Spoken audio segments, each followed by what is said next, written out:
petit mois, petit craquage. On peut dire ça. J'ai pas acheté grand chose, mais vous allez voir, le book haul est quand même un peu conséquent. Quand même.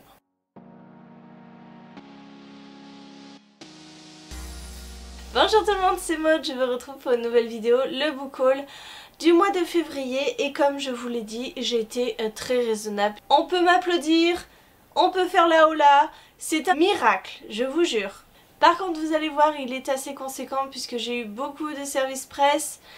J'ai eu des prêts, bref, je vous montre ça tout de suite. Fin janvier, j'ai reçu Tréfond de Tom Clearlake aux éditions Moonlight. Vous avez déjà eu mon avis dans un point lecture.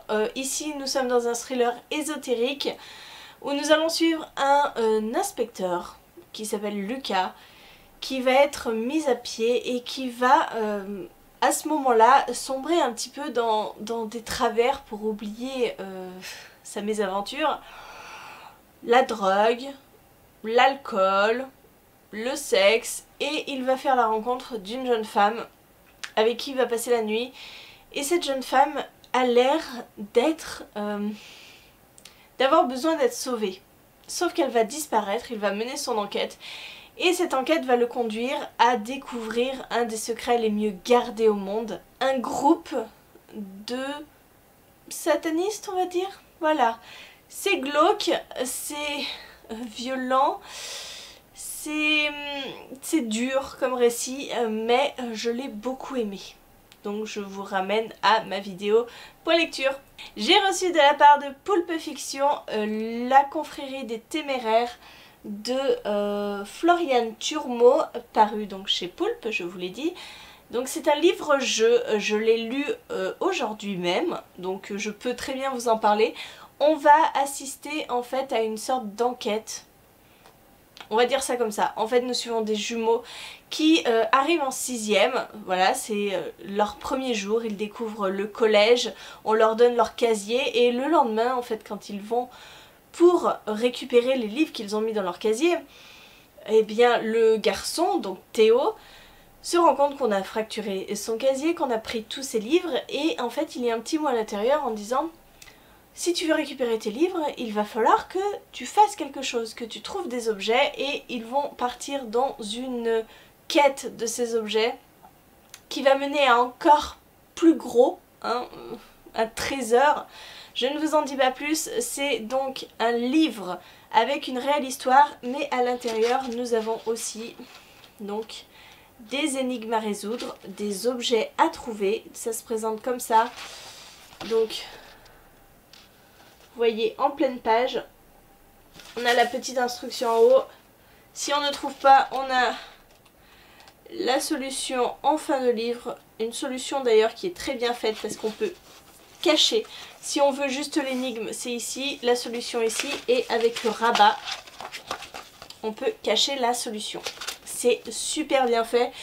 J'ai reçu grâce à la masse critique Babelio de non-fiction, quelque chose du Mexique, de Morgane Desbrosses, paru chez Nanica. Voilà, c'est une de mes lectures en cours, j'ai à peine commencé, j'ai lu 50 pages.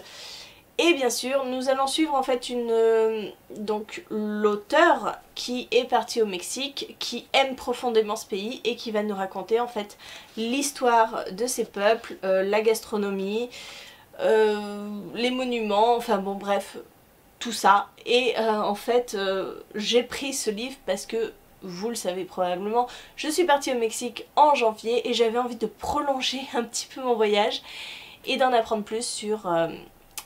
sur ce pays que j'ai visité. J'ai reçu aussi début février Le Cirque Interdit de Célia Flo, paru chez Scrineo dans le cadre du club de lecteurs Scrineo dont je fais partie cette année. Je l'ai lu, je l'ai déjà chroniqué lors du vlog du week-end à 1000 puisque je l'ai lu à ce moment-là. Nous sommes dans une dystopie où nous allons suivre Maria. Elle cherche à tout prix à savoir ce qui s'est passé pour ses parents qui sont morts dans le cirque Vazata. Elle va intégrer le cirque pour en apprendre plus, mais cet univers est plus développé que ça. On est dans une dystopie, je vous l'ai dit, où le parti zéro risque a pris le pouvoir et on est dans un monde où on ne peut plus prendre de risques. Donc vous pensez bien qu'une activité telle que le cirque est fortement à risque et que il va y avoir tout plein de choses en rapport avec la dystopie. Je vous renvoie donc au vlog du week-end à 1000 où je parle plus en profondeur de ce livre. Ou à ma chronique blog où je pense c'est bien plus développé. On reste chez Scrineo et cette fois-ci ça va être une parution que je vous montre, une parution du 14 mars avec Mère morte de Aurélie Wallenstein, paru chez Scrineo. Ce livre me fait tellement envie, je l'ai reçu il y a 2 jours, j'ai envie de me jeter dessus tellement j'ai envie de lire ce livre. C'est un truc de fou. Nous sommes dans un univers où les mers, les océans ont disparu, tout s'est asséché. Et il y a des sortes de fantômes, des créatures marines, donc des baleines. On nous parle de quoi? Des baleines, des requins, des dauphins, qui reviennent pour arracher l'âme des hommes. Voilà, c'est juste dingue, j'ai trop envie de lire cette sortie. Qui ne va pas faire long feu, je vous en parlerai avant la date de sortie. Je continue avec aussi une parution de mars, normalement il paraît le 20 mars. Il s'agit de 10 de Marine Carteron, paru chez Rouergue dans leur collection dos à dos noir. Nous sommes ici avec l'auteur de Génération K et des Autodafeurs. Je n'ai lu aucune de ces 2 séries, honte à moi. Et en fait, nous sommes dans un thriller, un remake des 10 petits nègres de Agatha Christie. Puisque nous nous trouvons dans un manoir avec 3 adultes, 7 adolescents, 10 coupables. Voilà. Et en fait, donc ils vont se retrouver coupés du monde, sans moyen de communication. Ils vont devoir s'affronter en prime time sur une chaîne nationale et ils ne le savent pas encore, mais il n'y aura pas de gagnant. Il me fait très très envie, j'aime beaucoup la couverture, très sobre mais avec ce orange qui pète comme ça. J'ai très très hâte aussi de le lire. Reçu aujourd'hui même et encore une sortie pour le mois de mars, il s'agit de Le Colis de Sébastien Fitzek aux éditions L'Archipel. Je n'ai pas lu Passager 23, son précédent roman qui avait fait beaucoup de bruit, et ici en fait nous allons suivre une femme qui s'est fait agresser. Depuis elle ne sort plus de chez elle, mais vraiment plus, elle préfère rester dans son cocon où elle est sûre d'être en sécurité. Sauf qu'un jour le facteur va frapper à sa porte et va lui demander d'accepter un colis d'un de ses voisins, sauf que elle connaît tous ses voisins et là elle ne connaît pas cet homme. Voilà, je n'en sais pas plus, on m'a dit que c'était psychologique, que c'était un roman noir, donc il me fait aussi très très envie. Passons au service presse numérique. J'ai reçu de la part de l'auteur La tête dans les nuages, le tome 1 Jéricho, donc de Guillaume Desgeorges, paru chez Livresque. Je vous mets plutôt la couverture ici, ce sera plus simple. C'est à la suite de ma vidéo sortie livresque où je vous présentais ce livre qui m'intéressait que l'auteur m'a contacté pour me proposer ce livre en service presse. Je l'ai forcément accepté puisque cette sortie, voilà, que je note dans mes sorties livresques, toutes les sorties m'intéressent hein, généralement.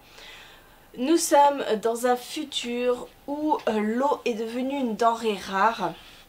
Nous sommes dans un futur où les gens aussi sont hyper connectés, vivent dans un monde virtuel en quelque sorte. Ça m'a d'ailleurs rappelé beaucoup Ready Player One.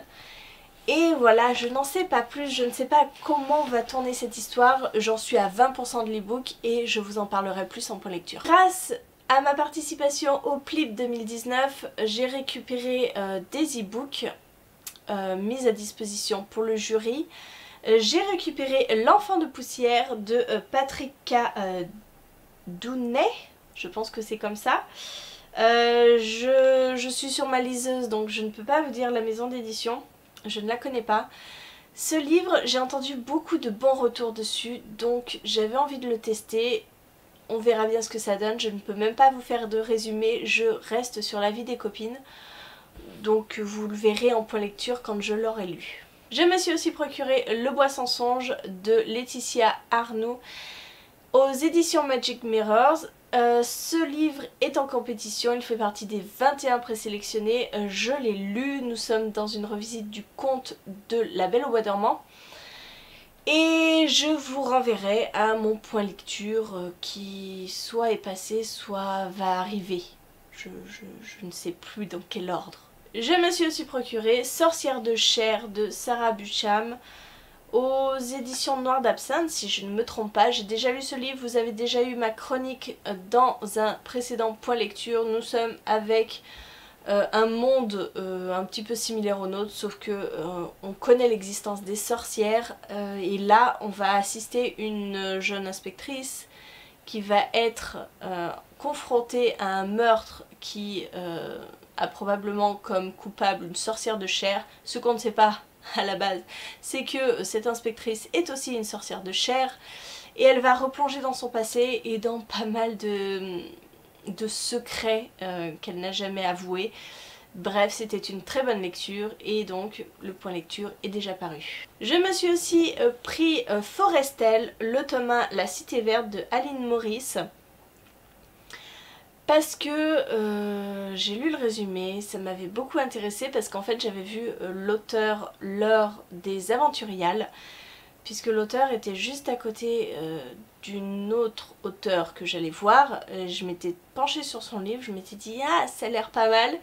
Et quand je l'ai vu dans les présélectionnés du Plib, je me suis dit ouh celui-là il me fait toujours envie, donc je le prends. Je ne me rappelle plus du résumé, je ne veux pas vous faire de résumé qui est pas sûr, donc je ne vous en parlerai pas plus, mais sachez que ce livre m'intéressait grandement. Et enfin je m'étais pris La Bête du Bois Perdu de Nina Gorlier, paru chez Magic Mirror.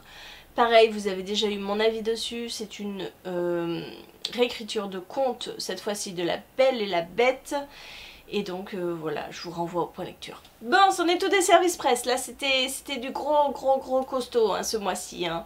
C'est peut-être pour ça que je n'ai pas acheté de livres. Parce que justement, j'avais beaucoup de livres déjà acquis. Donc, j'ai fait quand même un petit tour en librairie. Je suis allée à De Citres et je me suis pris Chère Mamie de Virginie Grimaldi, paru chez Le Livre de Poche. Vous l'avez déjà vu.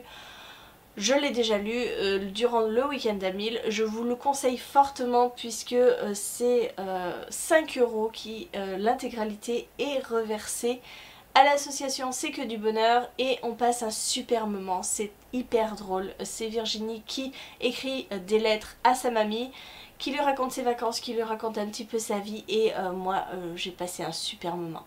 Le même jour, dans la même librairie, je me suis pris Les 7 étoiles du Nord de Abby Elphinstone, paru chez Gallimard Jeunesse, parce que ce livre est juste splendide, il est magnifique et il est très bon puisque lui aussi il est déjà lu. Vous n'avez pas encore vu ma chronique puisque je ne vous en ai encore pas parlé, mais ici nous allons suivre SK qui est retenue prisonnière de la Reine des Glaces. La Reine des Glaces veut utiliser sa voix pour conquérir toutes les tribus, pour devenir la reine incontestable de ce pays, sauf que Eska va s'enfuir et elle va mener sa propre quête pour trouver comment détruire la Reine des Glaces.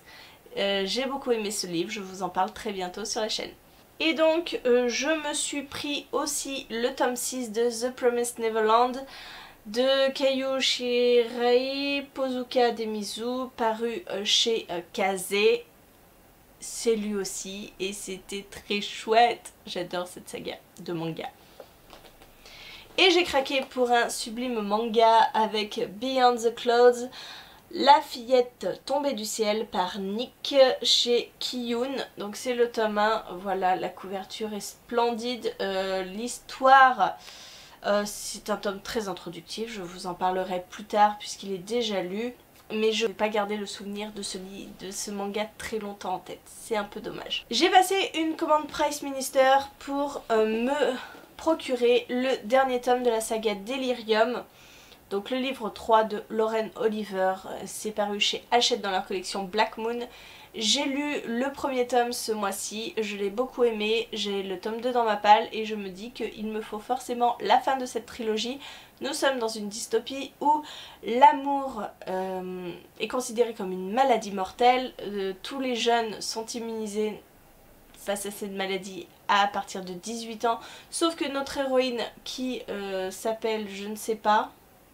Ah, c'est pas les mêmes personnages, j'ai l'impression. Qui s'appelle... Oula, là il faut que je recherche dans ma mémoire et ça va être compliqué. Comment elle s'appelle? Je ne sais plus. Et donc cette demoiselle va rencontrer un gars juste avant ses 18 ans. Voilà. Et dans la même boutique, il y avait The Vanishing Girl de Laura Thalassa. C'est le premier tome.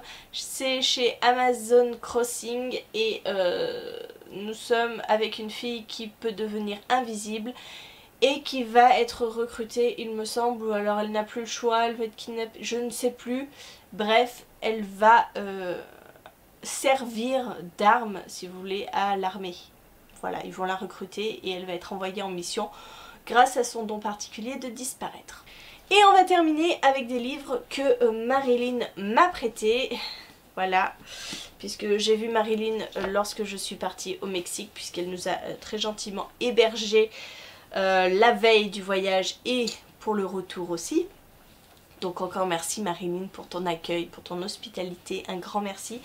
Et donc elle m'a prêté ses livres chouchous, c'est-à-dire Caraval de Stéphanie Gerber, paru chez Bayard, et Legendary de la même auteure avec le même éditeur. Et donc ben, je suis partie pour le cirque. Voilà, je lui rends aux Imaginales, donc j'ai jusqu'au mois de mai pour lire ces deux livres. Ça devrait le faire. Et comme Marilyn est toujours très gentille et très généreuse, elle m'a donné des éditions, des ENC, des épreuves non corrigées, et ces ENC sont quand même splendides, hein, elles sont magnifiques. C'est la nouvelle saga de Joseph Delaney avec Aberration, donc paru chez Bayard, qui est sorti ce mois-ci, le 20 février. Et j'ai trop envie de lire cette nouvelle saga de Joseph Delaney, même si je suis encore dans l'épouvanteur. Mais j'ai trop envie. Nous sommes en Angleterre. Le Shoal, un monstrueux brouillard, a envahi la majeure partie de l'Angleterre et continue son expansion vers le nord.